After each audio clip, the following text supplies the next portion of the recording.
This morning I'd like to explore together with you the mitzvah of Bedikat Chametz, searching the home for Chametz. It's a very unique mitzvah. We spend days, some of us weeks, cleaning the home for Pesach, scrubbing and scouring and searching. And then we get to the night of the 14th, or La'arba Asar, and we check the home as the Mishnah, the first Mishnah in Pesachim, instructs, and all the cracks and crevices and all the nooks and crannies. And the question is why? What are we actually doing? Right? After all, we know the home is clean and already kosher for Pesach. Some of us, for instance, have been kosher for Pesach for days and have been cooking already, right? You can't leave the cooking till the last minute. So do you think you're going to actually find chametz? The home is chametz free. Some people even put signs at the entrance to their homes or on the doors to their apartments, chametz free, no entry for chametz. So what are we doing? And this is, after all, the season of 4 questions. So this morning I'd like to ask 4 questions. Number 1, what is the reason for the mitzvah of Bedikat Chametz? Number 2, what are we accomplishing in light of the fact that we know that the home is already chametz free? Number 3, we'll see that it's sufficient to make the bitul, this verbal declaration, where we declare the chametz ownerless like the dust of the earth. And so why do we have to make the Bedikat Chametz if right afterwards we're going to go ahead and nullify the chametz, right? If we're concerned that there might be chametz in the home, well, we're going to nullify it, and we'll see that the nullification would seem to suffice, maybe at least on a Torah level, but would suffice. So why are we making Bedikat Chametz if then we're going to go ahead and be mevatel the chametz, nullify the chametz? And finally, the 4th question is, what's this custom with putting out 10 pieces of bread? I mean, again, the home's been kosher for Pesach, maybe for days already. And then you're searching it. I mean, is it just a game or is there some gain? But then you make this bitul, right? But beforehand, you take this clean home that's certified kosher lePesach, and you spread out 10 pieces of bread. I mean, isn't that dangerous? Maybe you'll lose one. Right? Maybe a chulda, a rodent, a rat will come in, hopefully not, and take a piece away, like the Mishnah discusses what happens if a mouse comes. But it's counterintuitive. Why would you take this home, which is already kosher lePesach, and put out 10 pieces of bread? What is the reason for that custom? So those are our 4 questions this morning. Take a look at source number 1. This is a pasuk from Parashat Bo. Shivat yamim matzot tochelu. For 7 days you shall eat matzot. Ach bayom harishon. However, on the literally first day, but in this case, Yom Harishon refers to Erev Pesach, the morning or the eve of Pesach. That's the Yom that precedes the night of the 15th. Tashbitu sor mibatechem. You are to destroy all leaven in your homes.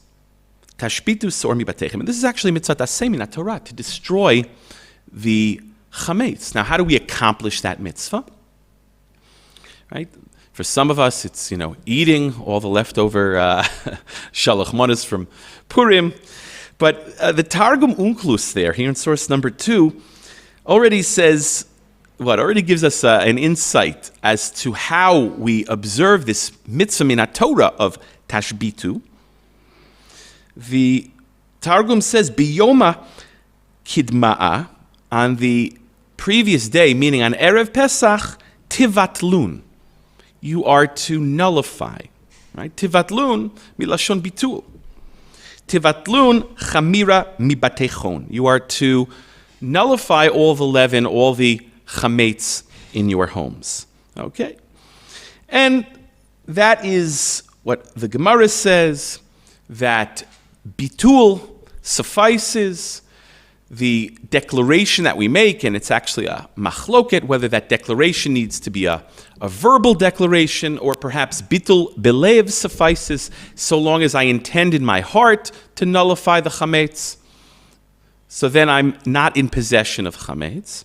Okay, we'll see exactly the parameters of this mitzvah and how it relates to the mitzvah of Bedikat chametz in a moment. But the Gemara here in source number 3 says that Bedikat chametz is rabbinic. This mitzvah to search the home, the first Mishnah in Masechet Pesachim, to search and seek out all the chametz from all the nooks and crannies, all the cracks and crevices, that is midrabanan. And the Gemara there on Daf Dalid, Amud Bet, I just gave you a small little excerpt, but the Gemara there is discussing whether you can rely on, let's say, the testimony, the report, really not a formal testimony, but the report of nashim, avadim, ktanim, women, servants, children, if they tell you that the home has already been checked. And so the Gemara there in that context says, Kevan de bedikat chametz midrabananhu. Since the mitzvah to search the home is only rabbinic, why? De midoraita bevitul be'alma sagile. Since on a Torah level, we'll see what this means in a moment, but on a Torah level, it suffices. It's enough to just make this bitul, this declaration to nullify your chametz.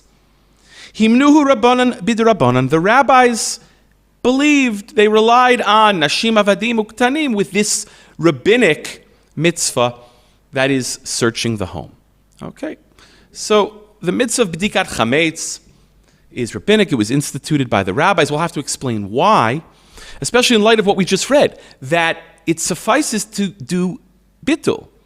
It suffices to just nullify the chametz. That's how one can fulfill the mitzvah of tashbitu, and that's how one can, let's say, not be possession of chametz, because of course there is an isur to be in possession of chametz, to own chametz, to have chametz in your possession, to own chametz in someone else's rishut or in some other place, even if it's not, let's say, on your premises. There's that isur of bal yera'eh and bal yimatzeh. Can't be seen on you, can't be found on you. So Rashi explains, what is this expression that bitul ba'alma sagile, that it's enough just to make the bitul. What it would seem is that suffices not to be in violation of the isur of bal yira'eh ubal yimatzeh. In other words, even if I have chametz in my home, or even if I have chametz that I own in some other location, so long as I nullify that chametz, I'm not in violation of being in possession of that chametz. On a Torah level, that suffices. Bitul ba'almi, sagi. Right? So Rashi says, dichtiv tashbitu, velo ktiv tivaru. Because the mitzvah in a Torah is to destroy the chametz. But it doesn't say one must burn the chametz, for instance. And in fact, we know that there are other ways, as the Mishnah instructs, according to the Chachamim at least, to dispose of the chametz. We spoke about this the other week, especially on Pesach. Let's say that Erev Pesach falls out on Shabbat, and you can't burn the chametz on Erev Pesach in a year like that. So what do? You give it a burial at sea, right? The Mishnah says you can dispose of it, you can cast it into the yam, right? Or the toilet, if you're not near a sea. Right? Burial at sea. Or the Mishnah says you can disperse it into the wind. Mifazer la ruach. Okay? So there are other ways of ridding the home of chametz. And the hashpata delev hi hashpata. Rashi says that a hashpata of the heart is hashpata, meaning what Rashi's saying here is that it's enough to just intend to destroy the chametz, to make it ownerless, to make it like the dust of the earth. Okay? For Rashi, bitul belev is called bitul. It's a whole discussion. Machloket Rashi, Tosfot. We'll see how one fulfills this mitzvah of bitul, or how one accomplishes this bittul, how one performs the bittul. But for Rashi, it's enough to just intend to destroy the chametz, that you're no longer in possession of it, and then you're not over on the isur of bal yireh ubal yamatzeh, because it's sufficient.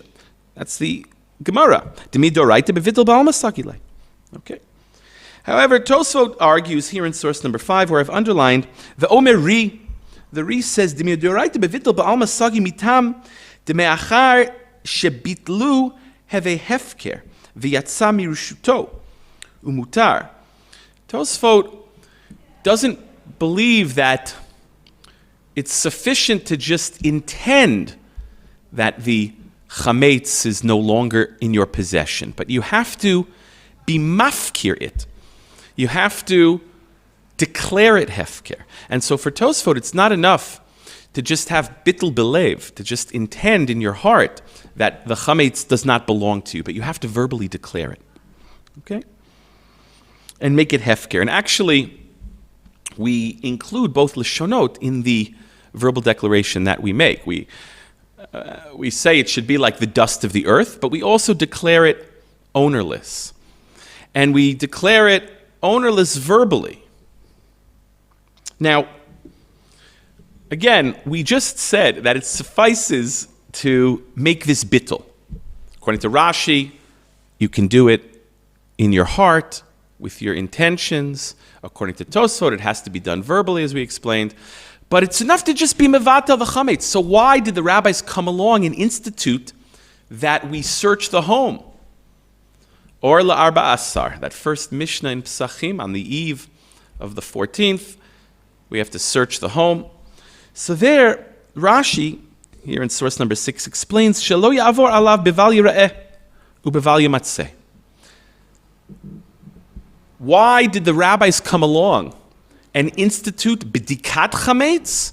So that one not be in violation of owning Chametz, of having Chametz in his possession. Now, what's difficult about that statement of Rashi, in light of what we just saw? Well, we just said that it suffices to make the bittul, to declare the chametz ownerless. So why does Rashi say that then the rabbis, or why does Rashi explain that the rabbis came along and instituted bedikat chametz again if bittul suffices?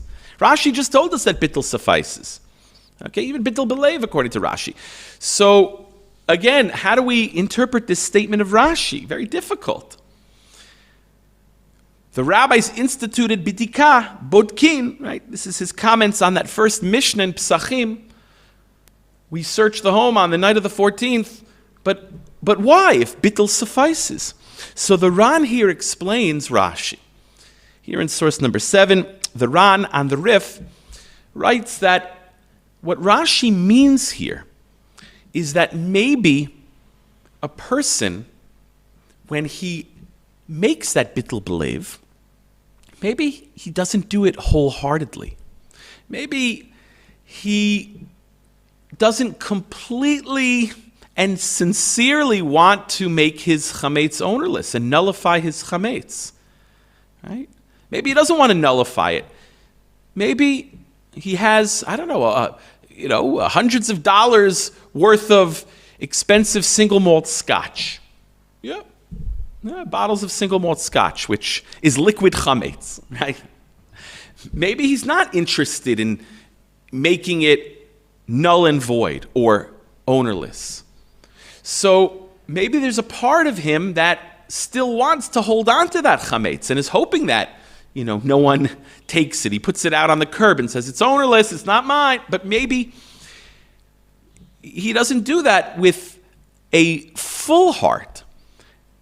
And so, therefore, as the Ran explains, we'll see in a moment, according to Rashi, the Chachamim came along and said it's not enough just to declare it ownerless, or for Rashi, nullify it in your heart. That doesn't suffice, right? Because you might not do it wholeheartedly, according to Rashi. And so therefore the Chachamim came along. Yes, maybe on a Torah level, that's enough to not be in violation of owning chametz, right?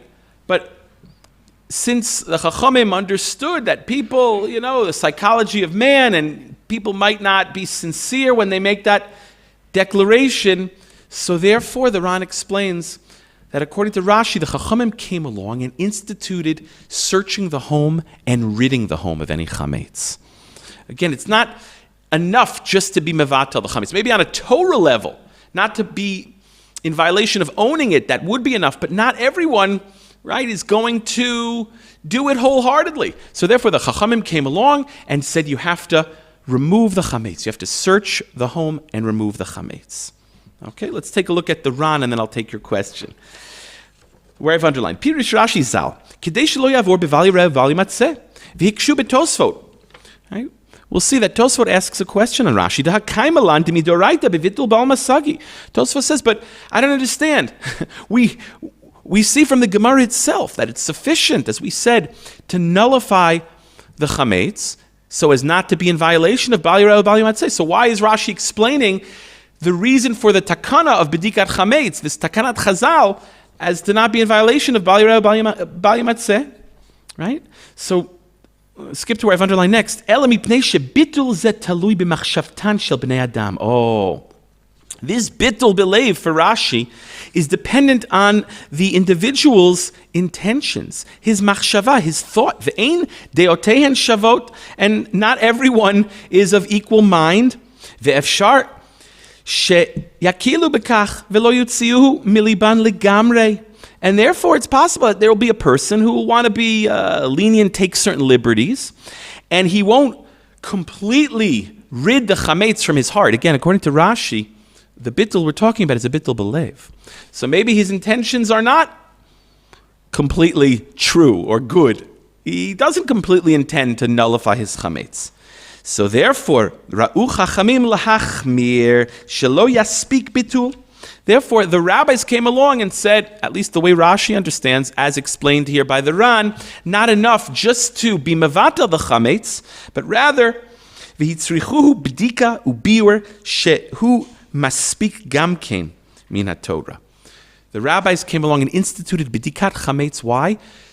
To make sure that a person will, what? Won't be in violation of Bali Reo Bali Matzeh, because now it's not enough just to intend to nullify his chametz. He actually has to search for it and rid the home of the chametz. And then he reiterates at the bottom, where I've underlined, Umashe hitzrichu chachamim b'dika b'chametz yoter mi b'shar isurin velo samchu ala bitul. And he compares it to other types of prohibitions. We spoke about that the other week, how chametz is unique. Look, there are other things that we're not permitted to eat, right? Other things that even impose a chiyuv karet. But we don't say that you have to, search the home for those things and remove them and destroy them, right? So the Ran explains that the Chachamim, they instituted Bedikat Chametz and they were more machmir, right? With this than other Isurim. Velo samchu ala bitul, and they, even though min haTorah, it's enough just to nullify the chametz. They didn't lean on it. They didn't rely on it, and they instituted b'dikat chametz.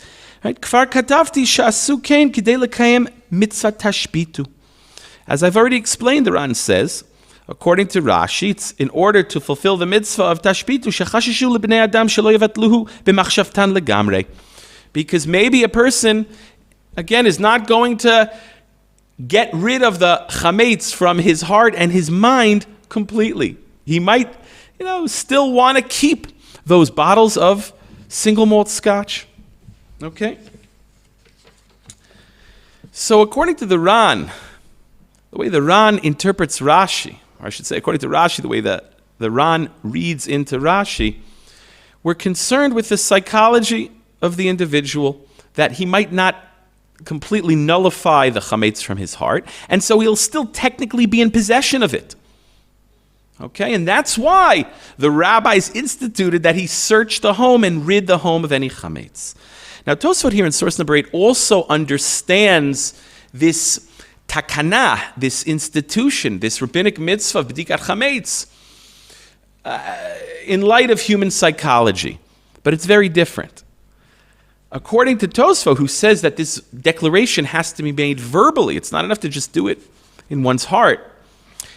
Tosfot, or the Ri, is not as so concerned about a person's intentions when he makes that declaration, because he's declaring it ownerless.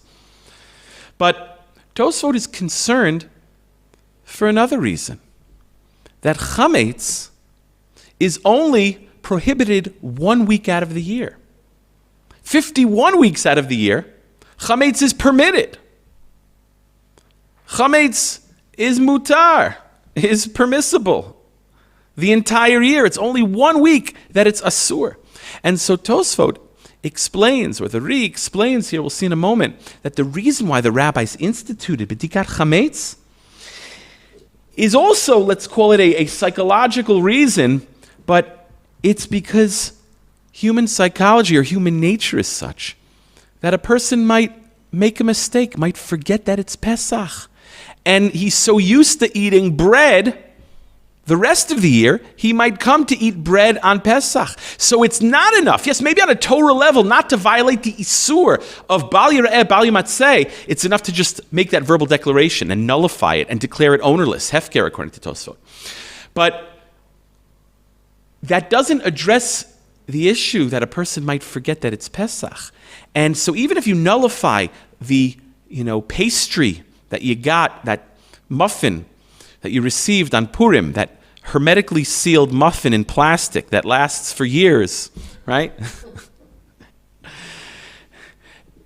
Maybe on a Torah level, if I make that declaration, if I'm mevatel all the chametz in my possession, so that would suffice. I'm not over on an Isser Torah of Bal Yireh or Bal Yimatzeh, being in possession of that chametz.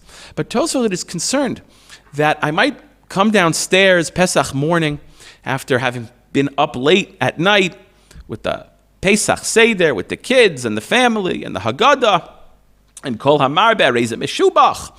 And I went to bed really late, and I get up, and I'm half asleep, and I'm making my coffee, and I forget that it's Pesach, and I find this chocolate muffin that I got in the Mishloach Manot, and it's hermetically sealed, and I come to eat it. Why? Because I forget that it's Pesach, because Chametz is only usher 1 week out of the year. The other 51 weeks, it's permitted. And so therefore, Tosfot explains that the rabbis had to come along and institute the mitzvah of Bedikat Chametz. Yes, maybe the bittul suffices not to be in violation of owning Chametz, being in possession of Chametz. But I might come to eat Chametz unless, what? I search the home and rid the home. And that's why, we'll see, the Ri explains that the rabbis instituted searching the home and ridding it of chametz. Take a look here at source number 8. Perush HaKuntris. Rashi explains the reason why we check the home, or la'arba asar bodkin et hachametz, as the Mishnah instructs. Shelo lavor alav bebal yireh ubal yimatzeh. V'kasheh l'ri. And as we saw already in the Ran, this is a kasha, this is difficult for the Ri. Why? Kevan de tzarich bitul, kedamar bigmara, habodek tzarich shevatel, umidoraita bevitul ba'alma sagi, amay yitzrichu chachamim bedika klal. If the rabbis, right, said even one who makes bedika has to do bittul, right? It's interesting. The way the Gemara formulates it is not that someone who says the bittul has to do bedika, but the Gemara says in Pesachim Daf Vav Amud Bet, Amarav Yehuda Amarav, habodek tzarich shevatel, one who does Bedikat Chametz, one who fulfills this rabbinic mitzvah, has to then still make the declaration. So once one is making the declaration, that suffices, the Ri says, not to be in violation of Bal Yireh u'Bal Yimatzeh. Therefore, how does Rashi explain the reason for Bedikat Chametz as not to be in violation of Bal Yireh u'Bal Yimatzeh? That's accomplished through the bittul, says the Ri. Okay. It's just a big kasha on Rashi. Okay. V'kasha l'ri, kevan tzarich bitul, kedamar bigmara, habodek tzarich shevatel, umidoraita bevitul ba'alma sagi, as we explained, it suffices just to make that bitul. Amai hitzrichu chachamim bedika klal. The Ri asks, why do you need this bedika at all? Why did the rabbis institute this bedikat chametz? V'nira l'ri, and it appears to the Ri, the afal gav the sagi bevitul ba'alma, hichmiru chachamim livdok chametz ulevaro shelo yavo le'ochlo. Those are the key words, those three words, shelo yavo le'ochlo. The reason why, even though, according to the Gemara, it's enough to make bittul, not to be in violation of owning chametz. It's enough to nullify it. But the rabbis came along and instituted bedikat chametz. Why? Shelo yavo le'ochlo. That one not come to eat chametz on Pesach. That's why you have to check your home. That's why you have to rid the home. V'chein mashma lekaman, and that's the Gemara on Daf Yud Omid Bet. Debai Rava Kikar Bishmei Korah. The Gemara on Daf Yud Omid Bet has an interesting question. Rava asks a question. What if you have a kikar, a loaf of bread that is stuck all the way up Bishmei Korah on the top of a post, let's say a rafter. Rafters. You have something that's far beyond your reach. And Rava asks, do you have to get a ladder and take it down? Or maybe no. Maybe, the rabbis didn't make someone be matriach himself, right? To have to go ahead and climb up a ladder and get chametz that's impossible to reach. Or maybe, the Gemara says, zimnim dinafel, ve'ate lemechle. Maybe there are times, it is possible, when the bread might fall off the rafters and you might come to eat it. What do you mean come to eat it? It's Pesach. So what Tosfot here, or the Ri, is saying is that the Gemara there on Daf Yud, Amud Bet, assumes that, human nature is such that even on Pesach, someone might forget it's Pesach and might come to eat this loaf of bread that fell off the rafters. Actually, the Gemara there leaves it unresolved. It says, teku, whether one has to, get a ladder and climb up, okay? But what Tosfot here is saying, and the reason why the Ri quotes that Gemara is because, yes, he assumes that, the Gemara assumes that for some people, they may forget that it's Pesach and they may come to eat chametz. And that's why the Ri explains the rabbis went ahead and instituted bedikat chametz even though the bittul suffices. Okay? והטעם שהחמירו כאן תפי בשאר איסורי הנאה שלא הצריכו לבערם משום דחמץ מותר כל השנה ולא נאסר רק בפסח ולא בדילי מיני. And we saw this when we saw that tshuva of the Radbaz where he asks, why is this prohibition different from all other prohibitions? Right? Tosfot here explains that the rabbis were more strict and stringent with the isur of chametz over other types of isurim, even things that one may not benefit from, because chametz is unique. You can't eat it, you can't own it, but you also can't benefit from it. Min haTorah, there's an isur hana, but there are other isurei hana. However, the other isurei hana, it's different because they are prohibited the entire year. However, chametz on Pesach, the prohibition is only 1 week out of the year, and that's why the rabbis were so strict with chametz. And as we said last week, that's why you have all sorts of prohibitions and mitzvot min haTorah and midrabanan, and then chumrot throughout the generations. And that's why they were so strict with chametz. Why? Mishum de chametz mutar kol hashana velo ne'esar rak bepesach velo bedilei minei. Because chametz is only prohibited on Pesach. You skip to the next line where I've underlined, where Tosfot again says, Shani chametz. Chametz is different. Sheichmira bo Torah la'avor b'val yira'eh u'bal yamatzeh. Hichmiru chachamim livdok u'levaro. The Torah itself is machmir. Not only can't one eat it, not only is there a prohibition from getting benefit from it. We have other isurim where you can't eat them, and there's an isur hana. However, here the Torah itself is machmir. You can't even own it, right? You have things like chelev and dam, which one may not eat, right? Can't eat forbidden fats. Can't eat the blood of an animal. So, and those are serious isurim. They are isurei karet, okay? However, you don't find that there's a prohibition on owning those things.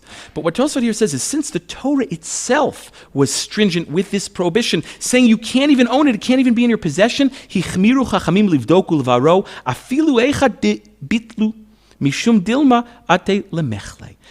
So therefore the rabbis came along, and they as well were machmir, and instituted this mitzvah Bedikat Chametz, that one both search the home and destroy any chametz that they find in their possession, right? Lest one come to eat it. That is the concern. And in fact, here, the Gemara on Daf Vav Amud Bet, in source number 9, where the Gemara says that one who makes Bedikat Chametz, following the Bedikat Chametz, still has to make the bittul, which is what we do, of course. We make Bedikat Chametz, and then we nullify it immediately after. And then we make another bitul in the morning when we burn the chametz, right? So the Gemara asks why, and Rava gives a reason. Gzeira shema yimatzeh gluska yafa v'da'atei ilavya. That a person might find a nice little muffin, and his mind will be on it, meaning he'll come to eat it. So this idea of the fact that it's human nature, and chametz is usher only 1 week out of the year, and the rest of the year it's permitted. You see that the Gemara itself is sensitive to that. That's not the chiddush of Tosfot. However, Tosfot explains the mitzvah of Bedikat Chametz in light of this, in light of human psychology or human nature. So now I think we understand why we have this mitzvah of Bedikat Chametz, even though, yes, we've cleaned the home, and even though we've searched the home maybe prior to making Bedikat Chametz, and we've scrubbed and we've scoured, and our home is Chametz free, there's still a mitzvah to do Bedikat Chametz, because the bittul doesn't suffice, either according to Rashi, as explained by the Ran, because a person might not do it wholeheartedly, or according to Tosfot, a person might make a bittul, but have something still in his closet. And since chametz is permitted the entire year, a person might come to eat it. You might forget that it's Pesach, right? How many times does a person forget that it's Shabbos? And Shabbos is every week. Oops, I turned the light on. I forgot it was Shabbos. Okay, it happens. We're only human. And that's why we have this concept of shogeg. What is shogeg? Either you forgot that it was Shabbos, or you didn't know that this prohibition was prohibited. So you have to bring a korban. You have to bring a korban chatat, a sin offering. Why? What sin did he do? You forgot. Yeah, the sin of forgetting, of being forgetful, or the sin of not knowing that prohibition was prohibited. The sin of being an am haaretz. Okay. But what about this custom of spreading out 10 pieces of bread? I mean, it's so dangerous. And maybe, not only is it dangerous, but maybe it undermines the entire mitzvah of Bedikat Chametz, because you're supposed to search the home for Tosfot to make sure that there is no muffin left over from your shalach manas, because you might come to eat it. So you're supposed to search the home and rid the home of any chametz. And here you're taking 10 pieces of bread and spreading them around. And why 10? It's Kabbalistic. It corresponds to the 10 sfirot, the 10 emanations. But you'd think that, besides the fact that what are you doing bringing chametz into the home? You already yelled at your kids or grandkids not to bring chametz into the home. And now you're taking 10 pieces of bread and spreading them out all over the home. Besides the fact that it's dangerous, you might forget a piece, you might lose a piece. Okay, so the rabbi says you should make a list and write down the locations. Okay. But besides for the danger, it would seem it undermines the entire purpose of the enactment, the entire purpose of the mitzvah of Bedikat Chametz, because people do what? They search for those 10 pieces of bread alone. They spend the time looking for those 10 pieces of bread instead of doing a real, sincere search for the home. So it would seem that this minhag undermines the entire mitzvah of Bedikat Chametz. So it requires a lot of explanation. Okay? Take a look at source number 10. This is a tshuva from Maran, Rav Ovadia Yosef, Chacham Ovadia, from the 5th chelek of his Yechaveh Dat. And he asks, or is asked, Ha'im yesh yisod leminhag zeh. al pi ha'halacha, where I've underlined. Is there a foundation? Is there a good reason for this custom according to halacha? Maybe it's a minhag ta'ut or a minhag shtut. We've spoken about bad minhagim in the past, improper minhagim that have to be uprooted. So he first quotes the Ravid in a tshuva. HaRavid, b'shelut utshuvot, tamim de'im katav. Eile hanotnim chametz bechorim ubzdakim b'shat bedikat chametz. Those who place chametz intentionally in the cracks and crevices before bedikat chametz, or at the time of the mitzvah bedikat chametz, ma'aseh nashim hu ve'ein lo shoresh. It is a ma'aseh nashim and has no source. That is the Ravid, one of the great Rishonim. Now, what he means by ma'aseh nashim, I don't want to offend anyone here. I already have, well, it's not me, take it up with the Ravid. But what he means is that it is a minhag observed by those who are uneducated, the Amei Haaretz. And unfortunately, we know that women, for many, many centuries, many generations, did not benefit from an education. They were not educated. So that's what he means when he says Ma'aseh Nashim. It's a custom of those who are uneducated. And we spoke about this a number of weeks ago. We spoke about how women, unfortunately, were not educated. We looked at a woman's obligation in Torah study. Okay, we saw that a woman does indeed have an obligation in Torah study. At the very least, the mitzvot that a woman is obligated in herself. Otherwise, as the Sefer Hasidim asks, how will she know how to observe Shabbat and the other mitzvot that she's obligated in? So, don't be offended. Don't be offended, okay? But he means it's a minhag, it's the Amei Haaretz do that. There's no source to it. And why? Why would they do it? What's the reason for it? And we'll see that the reason is because there were those who were afraid maybe of making a bracha levatala. You're making a bracha of al biur chametz, but what if you don't find any chametz? So they put out pieces of bread before they search, before they make the bracha, so they'll have something to destroy, so that it won't be a bracha levatala. Now the truth is, while this is cited by some of the Chachmei Ashkenaz, we'll see in a moment, the truth is that it's not a bracha levatala, even if you don't find anything. Let's say you are so careful with Pesach cleaning, you make sure no crumbs in the cracks and crevices, there's nothing. You don't let your grandkids bring chametz in the home the entire year. Right? You don't let them have Cheerios, which somehow manage to get everywhere. But, they roll Cheerios. You can always find a Cheerio somewhere. But no, you are certain that there is no chametz, and then you make bedikat chametz, and you don't have, some pita in the freezer, you don't have bread to put out. Oh, I don't have bread to put out for this custom, and you don't do it. And what if nebuch, you don't find anything? Is it a bracha levatala? The answer is no, because the bracha is on the search. But wait a minute, it says al biur chametz, upon destroying, getting rid of, burning the chametz. No. That's on destroying it should you find any. In other words, the mitzvah is to search the home and destroy the chametz that you find. But if you don't find any, it's not a bracha levatala. The mitzvah is, or the bracha is on the search and on destroying the chametz that you find. But if you don't find, you have still fulfilled the mitzvah of bedikat chametz. Okay? And it's a valid bracha, and it's not a bracha levatala. But that was the concern. And that was the reason for how this minhag got started. That there were those who were concerned that maybe if I don't find anything, it's a bracha levatala. Okay? U'v'orchot Chaim hosif. Orchot Chaim adds, she'af al pi shenahagu kain b'ktzat mekomot, mipnei shechashashu pen lo yimatzah chametz, v'tiyeh birkato levatala, as I said. Maybe you're not going to find anything, and the bracha is going to be a bracha levatala. Mikol makom anu lo chashashnu lazeh. Right? The Orchot Chaim says, we're not really concerned. Lefi deotenu kishemevarchim al biur chametz shenivaer hakol im nimtza. As I said, the kavanah, the intent of the blessing is al biur chametz, should I find chametz? Okay? V'chein katav kolbo and others. Skip to where I've underlined next. Gam Rabbeinu Manoach hevi divrei haravid hanal.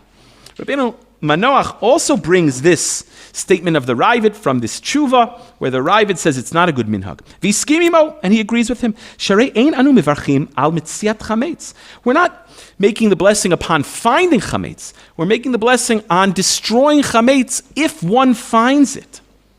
Ach b'shibole haleket katav matzati b'tshuvot kishemevarech al biur eino choshesh im eino motzeh chametz shemikol makom nechshav kebiur mashe mechazer acharav levaro v'chayav levarech. He also says no.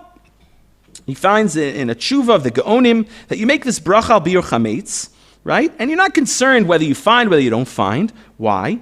Because the biur is on what? What you is really on the search. Right? What you're looking to destroy, should you find it, and you have to make that bracha. Aval, achi, Rabbi Binyamin katav she'eino sover kain. His brother, Rabbi Binyamin, did not agree. Shekevan shebracha ala bedika, v'ikar bedika hi habiur, al ma yevarech, v'alo eino mevaer. Okay, he said, no, the bracha is al biur. So maybe you really need to make sure you destroy something. You have something to destroy. Skipping a line to where I've underlined next. Okay. And then he quotes the Marivail, that the reason is Kidei she'al yedei kach yiskor levatel chametz lemachar b'shat biur. Gives another reason. Well, maybe you put out pieces of bread not for the mitzvah bedikat chametz, but for the next morning, when you are going to destroy the other chametz in your possession. Let's say you saved a bagel or some cereal, right, to eat on the morning of the 14th, before sof zman achilat chametz, before it's too late to eat chametz, and you want to have breakfast. Well, what you left over, that piece of bagel, you have to burn then. So, in order to remember to burn the other chametz that you've left over, that's the reason why the Marivail explains this minhag of putting out pieces of bread before the bedika. Okay, and then he quotes the Ramah. V'zo lashon Ramah. V'noagim laniach petitei chametz b'makom sheyimatzam habodek kidei shelo tiyeh birkato levatala. The Ramah brings this down in Siman Taf Lamed Bet, that, like we saw before, as some of the Chochmei Ashkenaz explained, the reason for putting out pieces of bread, and by the way, Ramah doesn't say you have to put out 10, right? That maybe is a later minhag, rooted in Kabbalah, in Jewish mysticism. As I said, it corresponds to the 10 sfirot, the 10 emanations. But the Ramah brings this custom down. Maybe it's a bracha levatala, right? If you don't find anything. And then skip to where I've underlined next, the next line. Vagon Yabetz b'sefer Mor Uktzia Katav. Rav Yaakov Emden, in his comments to the tour, he writes the following: Shagon Mar Aviv HaChacham Tzvi, his father, Harav Tzvi Ashkenazi, the Chacham Tzvi, Haya lo'eg al hamnichim ptitim kidei shimatzam abodek. He would make fun of those. He would scoff at, laugh at those who put out bread at the time of Bedikat Chametz. Ve'af al pi she habe'er hetev Katav Kain b'shem Hari, and even though the Be'er Hetev brings it down in the name of the Ari HaKadosh, who Zalaya Baki b'chol kitvei Hari, v'shama minei shesover shelo amar Kain Hari me'olam. He says his father, the Chacham Tzvi, was an expert in the writings of the Ari HaKadosh, the Arizal, and he didn't find a source for this in the Ari. Ubemet shekain katav b'sefer Pri Eitz Chaim. Now the Rav Ovadia, who, besides having access to all these Sfarim and had a massive library, also had an encyclopedic mind, okay? So he says it is indeed in the Kitvei Ha'ari, in the Pri Eitz Chaim, which is the work of Rav Chaim Vital. I saw not too long ago when I was in Amsterdam a manuscript of Rav Chaim Vital, okay? And there he does cite this, B'Shem Ha'ari, in the name of his teacher, the Ari. V'chein katav b'sefer Shnei Luchot HaBrit, right? The Shla HaKadosh, a very important Kabbalistic work, also records the custom to put out pieces of bread. V'chein katav Hagon Rabbi Chaim Falaji b'sefer Chaim LaRosh, shekein ra'ui la'asot al pi hasod. It's proper to do so according to Sod, according to Jewish mysticism, Kabbalah, to put out 10 pieces of bread, which correspond to the 10 sfirot. Okay, fine. So, Rav Ovadia, Kedarko Bakodesh, brings all these sources for and against, And then he quotes one of the great German Chachamim, Rabbi Moshe Kalfon. Ulumato ra'iti lagon Rabbi Kalfon Moshe HaKohen b'Sefer Brit Kuhuna shekatav. Many of the Jews of Jerba are Kohanim. Okay. She'adraba, just the opposite. Al yidei hanachat haptitim kim'at batla ikar takanat habedika. This is what I mentioned before, that this custom of putting out pieces of bread before Bedikat Chametz, it seems it would serve to undermine the entire mitzvah of Bedikat Chametz. Why? Ki hahamon einam mechapsim chametz rak noagim ki mitzvat anashim ilumada umabitim ana ve'ana limtso et haptitim bilvad. Because they search, these uneducated people, they search for the pieces of bread that they've put out alone. They don't make a real search. They don't search the home. Bachorim ubizdakim, in all the cracks and crevices, in all the nooks and crannies. Instead, they just search for those 10 pieces of bread alone. And so therefore the custom undermines the whole takanat chazal. It's hafuch al hafuch, he writes. This is very compelling. This is very compelling. V'choshvim shezeh hu ikar mitzvat habedika, and they make the mistake and think that is the ikar mitzvah. V'lachein yesh lahorot l'shoalim shelo yanichu aptitim v'kol shekein she'en lidrosh berabim laniach ptitim. Therefore, Rabbi Moshe Kalfon, this great German Chacham, says you have to teach people who answer them when they ask about this custom, not to put out the 10 pieces of bread. And all the more so, you should not, darshani, speaking now to rabbis, they should not speak about it publicly. They should not instruct their flock to put out pieces of bread. It's a bad custom. And I'll just say that for me, this is very compelling. And if it were up to me, right, I would not put out pieces of bread on Erev Pesach in my home because, number one, it's dangerous, right? What if you lose a piece? Then you have to make a whole other Bedikat. You have to turn the house upside down. We'll see in a moment what Rav Avadi advises. But it serves to undermine the entire takana, the entire mitzvah of Bedikat Chametz. We explained that the Chachamim wanted you to make sure that you have no chametz in your possession, or, according to Tosfot, to ensure that you're not going to come to make a mistake and eat it on Pesach. Right? Maybe it's enough to make bittul, to nullify the chametz, not to be in violation of owning or being in possession of chametz. But you might have something and you might come to eat it and forget that it's Pesach, because after all, chametz is permitted the entire year. 51 weeks out of the year, it's kosher. It's kosher l'mahadran. It's badatz. 1 week out of the year, it's usher with a chiyuv of kares. So you have to make sure that you don't have it. It's not around.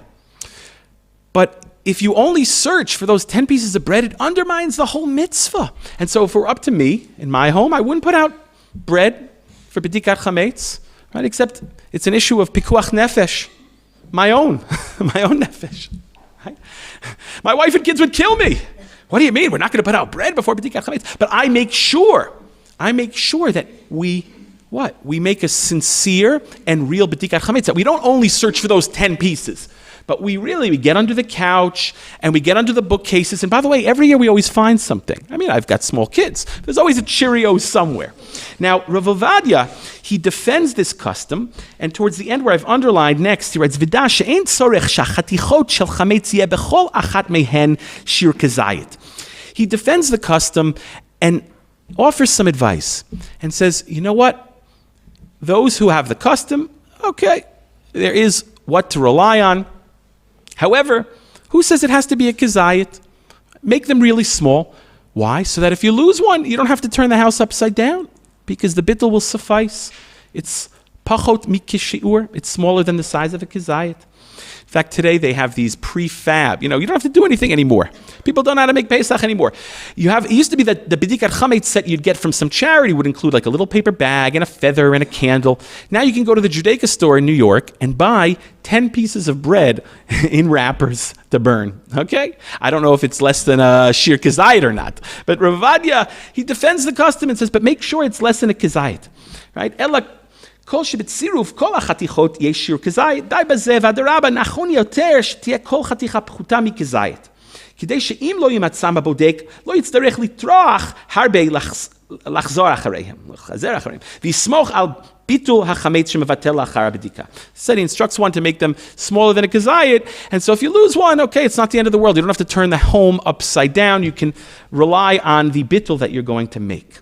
Okay, and so at the very end of the tshuva he writes, he defends this custom, writes, Hu minhag sheyesh lo smach b'divrei ha'achronim. It has a source, right? It's not just a minhag ta'ut or minhag shtut, but there is a source for this custom in the achronim. The al pi ha'kabbalah yesh laniach eser ha'chatichot, aval ein tzorich shefazram dafka basar mikomot. It's also an important piece of advice he adds. He says that what? According to Kabbalah, you put out 10 pieces of bread, as we explained, which correspond to the 10 sefirot. But you don't have to put them out in 10 different places all over the home. Right? You can put them all in one room to fulfill this minhag. After all, it's just a minhag. And I will add, as some poskim say, you should make a list of where they all are. Right? Sometimes, the kids put them out and the parents then find them. But it shouldn't be a game. I'll come back to this in a moment. V'chol chatichat mehapat tia pchuta mikazait. Every piece should be less than a kazait. Ve'atfem b'niyar kidei shelo yitpazru mehapirurim babayit shuchshar kodem lachen. And you should wrap them up in paper, right? Paper, not plastic, right? Because you don't want to burn plastic. People burn plastic every year. You're smelling that burnt plastic. It's terrible. But he writes that you should wrap them up so that the crumbs don't get around, because the home already is kosher lePesach, as we said. Right? It's so counterintuitive. You've been spending days, some weeks, already koshering the home for Pesach. V'im lo matzu chaticha o shtay mehen ein tzarich litroach lachzor acharayim l'motzam ela efshar lismoch al bitul hachametz shemevatel la'achar bedikat. And if you don't find one, it's not the end of the world. You don't have to turn the home upside down because it's less than a shir kazayit, and you can rely on the bitul. Now, this tshuva of Rav Ovadia, which appears in the 5th chelek of Yechavedat, is very near and dear to my heart because I actually am in possession of the original tshuva written b'ktav yad kodsho, while Rav Ovadia was the chief rabbi, the Sephardic chief rabbi of the state of Israel, the Rishon LeZion. It's not dated, but it's written on the official stationery of the chief rabbinate, b'ktav yad kodsho, on 3 small pieces of paper. I'll pass it around. You can take a look at it, and you'll see, just how organized this is. These are written, this tshuva is written on these 3 pieces of paper that are unlined. This is unlined paper. And you see how neat and organized his handwriting was, his penmanship was. And so I think it expresses just how, I'm not a handwriting analyst. I know there are people that specialize in handwriting analysis. But for me, you see how organized his mind was and how organized his tshuvot are. So I'll pass this around for you to look at. And I'll just say in conclusion that no, Bedikat Chametz is not a game.